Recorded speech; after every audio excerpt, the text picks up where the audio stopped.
Okay, welcome back to the continuation of our class, and the text we are on with is Emily Bronte's Wuthering Heights. Yes. Now let's continue. So we've all heard about the plot structure of this text, and the complex love, the complex love structures. Let me put it like that. It's not a love triangle. The complex love structure that we have in these the text. Now, Heathcliff was able to actualize his revenge. Edgar died, Catherine died, Hindley died. He got control and ownership of Wuthering Heights and Thrushcross Grange. He ensured that after ensuring that his ailing child got married to young Katie, the son died, and he became the sole owner. He became the sole owner of both. So you can see the destructive passion. You can see the destructive love that we have in this text and the revenge. And later on, Etin, who happens to be the rightful owner, who happened to be the rightful owner of Wuthering Heights, that is Hindley's son, and the young Katie, the rightful owner and the only surviving child from the Linton family, they got married, and each got to own their rightful apartment or their rightful mansion. So we will understand that it is only the children from the second generation, young Ketin and Etinenshaw, that will survive the destructive passion in their mutual love. So structurally, because of time, we have 40 minutes. I believe 5 minutes is already gone. So structurally, the novel is rich and complex. It is rich. When you talk about language use, the language use is equally rich. You would see lines from Wuthering Heights frequently used in other texts, frequently used in movies. Okay, there are movies, yes, of course. I think I've watched 2 movies done at different times on Wuthering Heights also. So there are movies on Wuthering Heights. I don't know which one is the latest, but there are definitely movies on Wuthering Heights that you can watch from maybe YouTube or somewhere else. I don't know. So there are 2 generations of characters, and the themes and relationship of the first generation are reflected in the second, but with differences that increase our understanding. So Bronte's use of point of view leads to many questions about the narrators who control the unraveling of the event. I told you the other time that Nellie Dane. So in this text, in the narrative point of view, there are 2 narrators. There are 2 narrators. We have Nellie Dane. We have Lockwood. Mr. Lockwood, who wanted to rent the house, asked a lot of questions that he wants answers to. And some of the answers he got from the diary, some he got as responses from Heathcliff, some he got from Nellie Dane. And Nellie Dane was there from the beginning of the text till the very end. He was there with the Henshaw right before even Hindley and Catherine's birth. He was there when the father brought home Heathcliff. He was there to witness the relationship between them. He was there to witness, she was there rather, Nellie, she was there to witness the fallout. She was there to witness Heathcliff's return. She was there to witness all the marriages. She was there to witness all the death. She was there to witness the eventual union between Etin and young Katie. In a better position, she was in a better position to be a narrator who sees all. So it is as if the main characters are saying through how do I put it? Through a mirror, through a series of mirrors with some little distortion, you know, as a result of favoritism. There are ways there are ways Nelly could have narrated. For those that will critique, there are ways Nelly could have would have narrated that you would definitely feel like, why didn't you let us hear this narration from Heathcliff's point of view? Heathcliff wasn't given a voice here. The only thing was that Heathcliff was brought home. He was victimized. He went, he left, he came back for revenge. So all these Heathcliff's hearts were conjectures, were guesses of hers that it is a revenge. Why he is so doing that was also guessed. Heathcliff was not given a point of view to narrate from. I believe we understand that. So it doesn't have an omniscient view. So without that omniscient voice controlling the sympathies, how do we know that we as mere audience or ordinary readers, that we are giving the right sympathies? So that is why, as literature students, you shouldn't get carried away by your emotions. You know, you start reading now and you start saying, Heathcliff is a bastard, he's wicked, he's this or her, or some of you, you know, just like when you watch film, you might even start crying. I don't know why you are crying, though. A playwright has developed the cast in that way. He had painted the character as evil. Does that make the character evil? Because that is the role he had been given. I believe you understand my point of view in this. So the themes of Wuthering Heights should appeal to the teenage students. All these are youngins. So many people have found themselves in relationship that will go on to destroy their lives. Infant love, infatuations. They get mixed up in some things. They start engaging in amorous activities or relationship.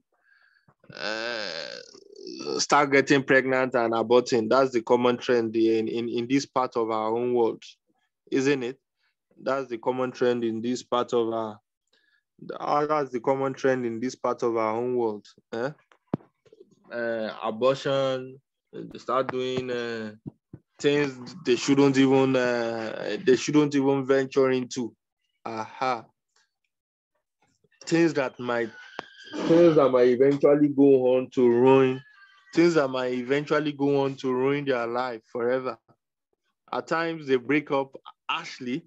At times the marriage, their relationship survive, and in the course of marriage, which ought to be new to them, they've already mastered each other's behavior. They've mastered each other's defects, and these tend to create a problem, and it wouldn't even work out. So teenage students should read Wuthering Heights and understand the dangers that comes with infant love and the various power relationships involved in romantic love and vengeance. We should also it's also part of the trend in schools now. You see SS2 students in SS2 or SS1. They start fighting because of a girl. They'll start fighting. They might not be able to say it out that this is the cause of your fight, but one Chidema Alozie or one Ruka Ayat something would be the cause of enmity between two friends, people that are in SS2 that should majorly that should majorly face their studies. So now we know the characters, the characters in the Henshaw family. Henshaw family, the father and the mother, Hindley, Catherine, Heathcliff, and Herton. Then the Linton family, the Lintons, the father and the mother also, the two children, Edgar and Isabella. Edgar married Catherine, Isabella married Heathcliff. Edgar and Catherine's child is young Catherine. Isabella and Heathcliff's child is Linton. Then there is also Nellie. And she is the housekeeper. And in fact, she is the stepsister to the Henshaw children. Then we also have Joseph and Zilla. They are Heathcliff servants. We have Kenneth, a doctor. We have Mr. Lockwood, who happens to be a tenant at Thrush Cross Grange and wanted to know about the Henshaw family history. Now, when you pick the actual text, there is a prologue and there is an epilogue.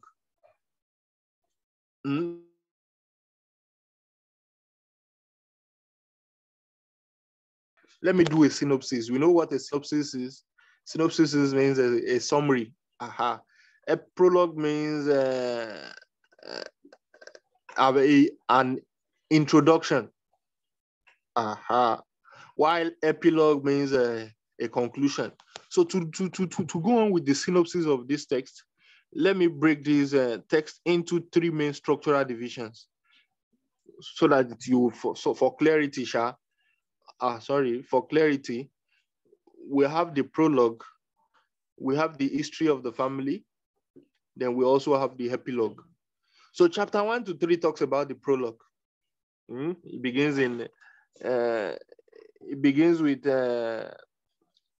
what is it called? Lockwood, who had came into the new tenant at Thrush Cross Grange. He had come to visit his landlord at Wuthering. And in chapter 2, Lockwood became curious. It snowed and he couldn't leave, so he stayed back and he has a lot of questions to ask. That's the chapter 2. Chapter 3, Lockwood stayed back for the night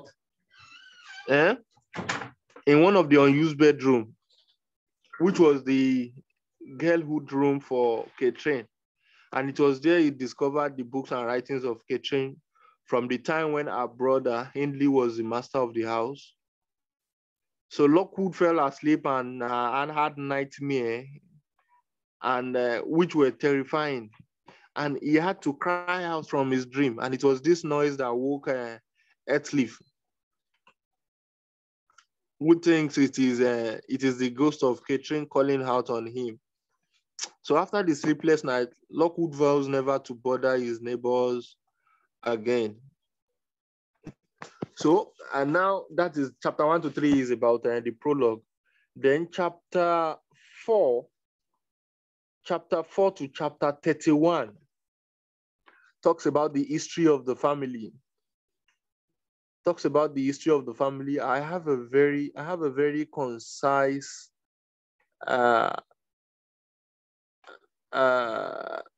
synopsis of all these chapters. In fact, none of these, from this chapter 4 to chapter 31, none of the chapter in this synopsis is more than 5 sentences. None is more than 5 sentences, but I would implore you to read the actual text. Now let me check the time. I can't rush through this. There's no way. The time will lapse and And I want us to round up everything about this text now. So I'm charging you to read the text. If I should go on with this chapter by chapter analysis, most of you wouldn't read the text, and you should. Even if not for this exam, as a literature student, Wuthering is a novel you will be proud you read. Some years now, you find yourself in a reading group, and you would be discussing Gothic novels or classical novels, and it will get to a point someone would mention Wuthering Heights, and it wouldn't be good when you start looking like you don't know what to say. You've never heard about it, and you're a literature student. That won't be okay. So, the epilogue contains 3 chapters as well, just like the prologue. Chapter 1 to 3 is the prologue, 4 to 31 is the history of the family, and the epilogue is chapter 32, 33, and 34. So in chapter 32, majorly, after 8 months, all this history, all this thing was documented in 8 months, but it covers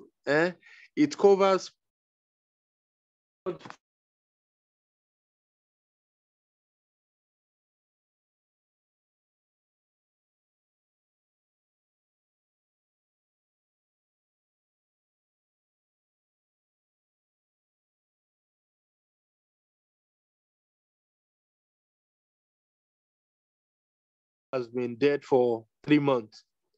So Nelly described how Katie and Etin were reconciled and became fast friends, while at the same time, Heathcliff became more and more estranged from the family. So Nelly continues the tale. Heathcliff hardly notices what is happening around him, and when Katie stands up to him, he is caught by the look in her eyes that reminds him of Catherine. Etin also closely resembles Catherine. So Etin realizes that everywhere he looks or he sees, the ghost of Catherine keeps haunting and tormenting him by his what? By his disastrous desire to get reunited with Catherine. So in chapter 34, Heathcliff died. He stops eating and sleeping, and he restlessly roams through the countryside and home. And anywhere he looks, he keeps seeing. He kept on seeing Catherine. So finally, Nelly discovers him in Catherine's bed, dead. So he died in Catherine's bed, and he is buried as he wished next to the grave of Catherine. And later on, young Catherine and Etin married the year after, and they moved to the Grange. They didn't stay at the Wuthering Heights, leaving behind the ghost of Catherine and Heathcliff. They were buried at the Wuthering Heights, so they don't want to stay where their ghosts were. And that is that about what was it called? That is that about Wuthering Heights. I will charge you to look at the biography of. I will charge you to look at the biography of Emily Bronte on your own.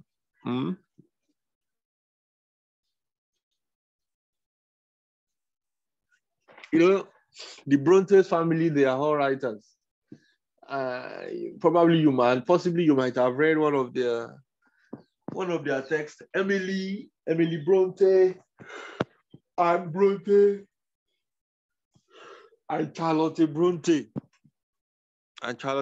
You might have read one of their books. I will charge you to read about Emily Bronte's work. Emily Bronte died at a very young age. She was born in 1818, and she died in 1848.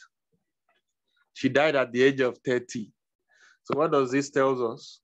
Anything we want to do, let's endeavor to do it on time. we never can tell when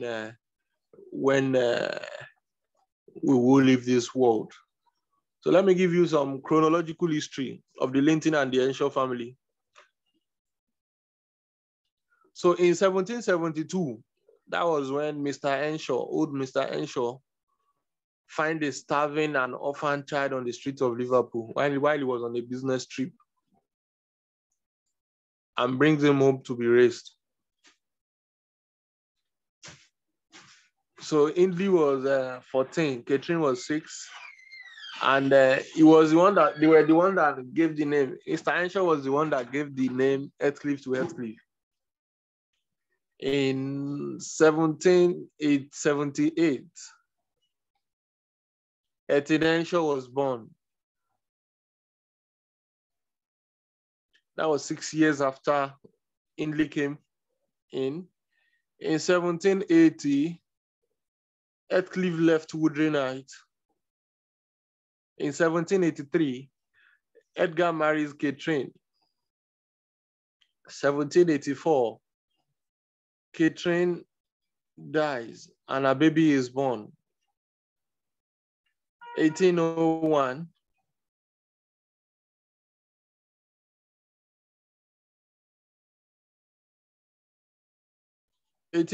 Catherine Linton and Leighton Heathcliff are married. Edgar Linton dies, and Linton died within a week of his uncle's death. Then in 1802, Heathcliff himself died. Now let's talk about we've talked about the point of view.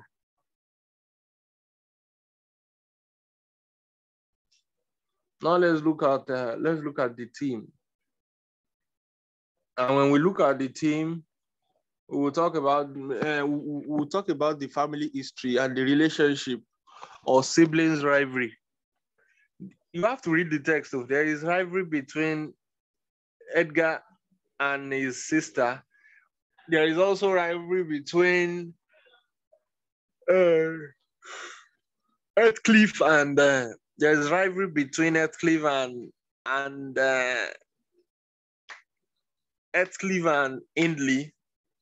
There is also disagreement and rivalry between Catherine and Indley. There's also disagreement between them. So you have to read it. You have to read this text. And there is even this part I remembered. There was a time that Heathcliff saved Eton. His father almost killed him as a young child then. So there was a time that it was Heathcliff that saved him. He fell from a story building, and Heathcliff was downstairs. So Heathcliff was the one that shielded him from smashing his skulls.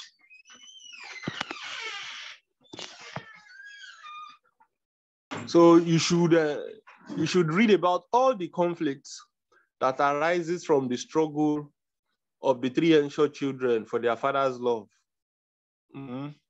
Read about the struggle, the conflict.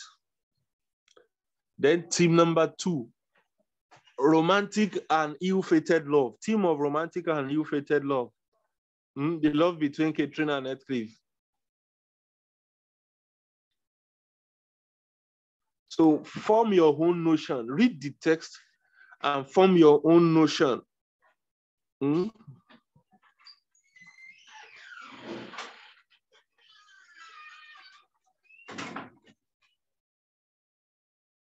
And try to get and by the time you read this text, try to highlight adequate quotes. By the time you are reading the text, try to highlight adequate quotes, which will serve as references when you are answering questions on the text, to show that you read and understood. That you show that you read and understood the text. Get adequate text from Catherine. Get adequate text, adequate references. Highlight adequate lines from Heathcliff too. Then theme number 3, theme of revenge. You should know this. I already discussed the plot extensively. Then theme number 4, nature versus civilization. Nature versus civilization is also another thing that you should look into.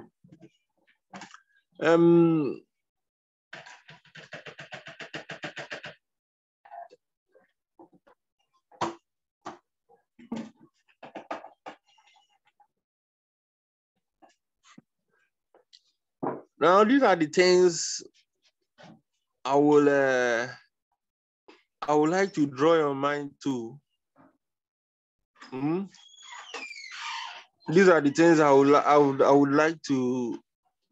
These are the things I would like to draw your mind to. And when I draw your mind to it, I expect you to find answers to everything.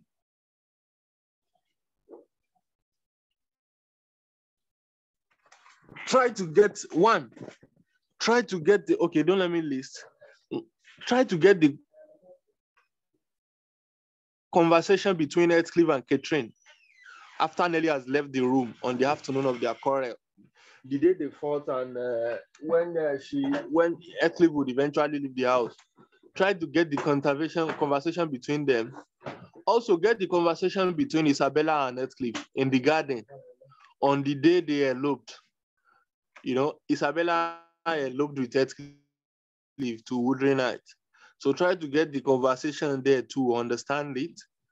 Try to get the conversation between Isabella and Linton when it comes to her bedside near the end of her life, when the mother was about to die. Try to get the conversation she had with her son, Linton. And try to get the internal conversation of Heathcliff with himself. On the night, on the very night that Catherine died, and he snuck, is the past tense of snake, snuck or snaked, I don't know. He sneaked into, I think it should be snaked in context. Both should be correct, I'm not sure. So he sneaked into the Thrushcross Grange to see Catherine's dead body and to get hold of to hold the body in his hand. So try to get a lot of this conversation and understand the fact behind everything. Also, try to answer this question too. Will you describe Nelly Dean as a good and loyal servant, or is she manipulative and scheming?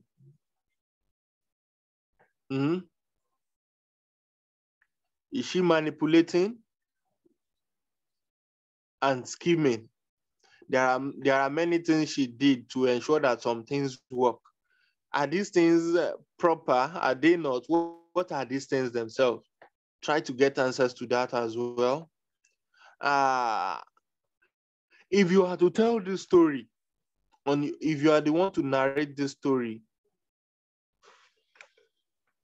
from your own point of view, or making use of another character, you know, if you make use of another character now, then you would have to switch. It won't be Lockwood or Nelly Dean. It will be another character. So if you are to switch this story, or if you are to switch the narrators in this story, who would you switch to?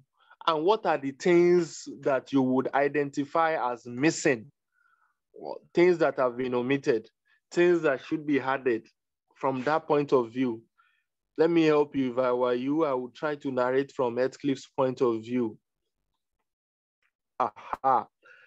Now, in furtherance to that, imagine Lockwood reading the story of the Linton and Henshaw family on his return to the society. Now, what do you think the society would say about the character of Heathcliff, Nelly, young Kitty, and Eton as they appear to Lockwood? And you know, for you to be able to do this, you must understand Lockwood's character as well. Long before he came to Trust Cross Grange as a tenant. So before coming to Trust Cross Grange as a tenant, you need to know about his character so that you won't give a wrong account as well. So that's what this question is simply asking you to do, is to get a thumbnail sketch of the characters. That is a brief sketch, a character portrait of these of some of these major characters.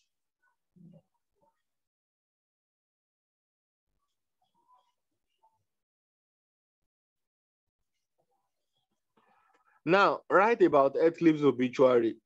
How would his life be described, and how would he be remembered?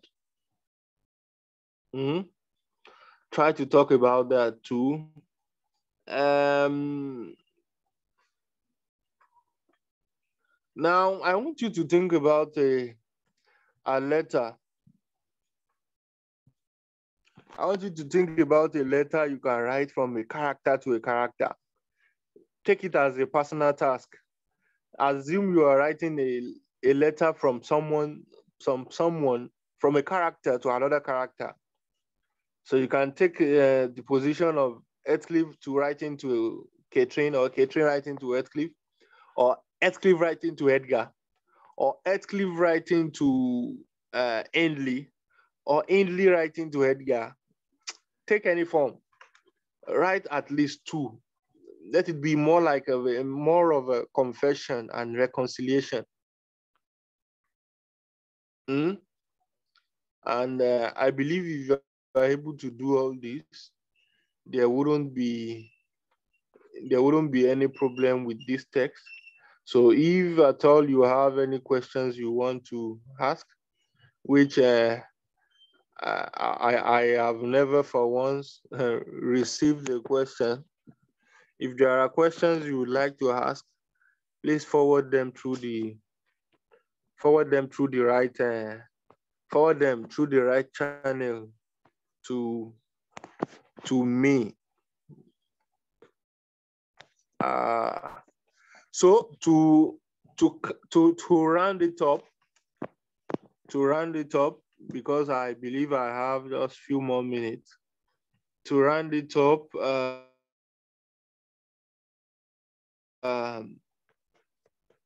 let me do a brief recap.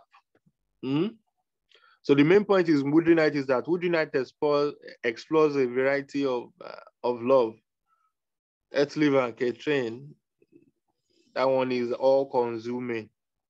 We have love that is noble also. We have one that is ignoble, that is not noble as well. Edgar and Isabella had to elope. No. Isabella and Heathcliff had to elope. So in contract also, the love between Catherine and Edgar is proper. It is civilized, but there is no passion there. I believe you get that point. You should also read about the symbolism of the key, what the key symbolizes in what the key symbolizes in Wuthering Heights. You should also read about that.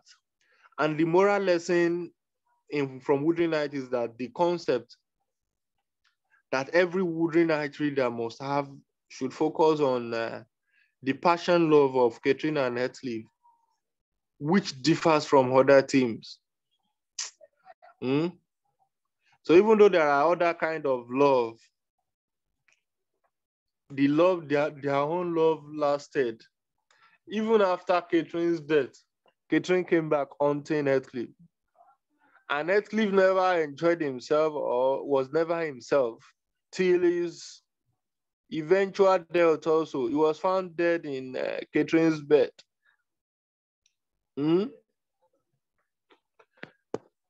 It's like all these Nollywood films we see. You just look around on the wall, you see the face of a ghost. You see, you watch all these Nollywood films now. The ghost will be appearing anyhow. That is what it's all. That is what it's all about. So ghosts are spirits used to represent souls and memories and the past in Wuthering Night. So the symbol represents ghost is also symbolic, and it represents love, obsession also, and it also represents good and evil. So Coty's ghost disturbed Heathcliff based on the stored memory of shared past, and the love of Katie turns into an obsession for revenge. There is no point in Heathcliff coming back, but his obsession and love made him come back so that he can actualize his revenge. And I think that's where we'll be ending the class. That will be all on Wuthering Night. In our next class, I hope we will be able to have 2 sessions like this, and we'll be able to treat at least 2 poems, such that in the next class again we will treat 2 poems, and by that we will be done with our literature, with all the recommended texts. And if time permits, we will begin to look at the alternative text too. I believe discussions we will have discussion with Mr. Jason. More likely he might have a plan, or he should have a plan on how to cater for the upcoming UTME exam that begins May 6th, if I'm right, or May 8th. I'm not sure. I read the news some days ago. Begins May 6th or May 8th. And that's like less than a month to go. So that's where we'll be ending the class today. Thank you for listening. Mr. Jason.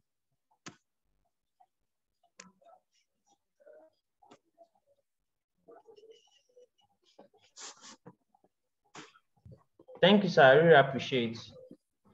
All right. Thank you. You're welcome, sir. Okay. Yeah. All right. Okay.